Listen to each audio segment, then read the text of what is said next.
nima qilyapman aytaymi? Qo'limga kichkina gulchani rasmini chizib olyapman. Bu nimaga? Shanba yakshanbaga tayyorlanyapman. Bog'cha yo'q va farzandim kichik yoshda bog'chaga boradi va bog'chaga bormaydigan kunlari nima bo'ladi? Biz o'rganib qolganmiz. Kunni ko'p yarmini bog'chada bog'chapalar bilan, o'rtoqlari bilan birga o'tkazishni. Shanba va yakshanba kunlari onalarga sinovli keladi. Nega?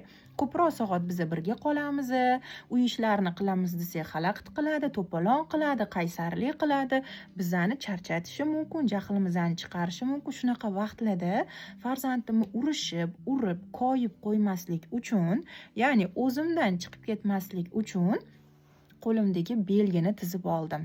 Bu lifehack juda ham zo'r yordam beradi. Qo'lim endi o'zim bilan birga-yu ko'zim tushadi.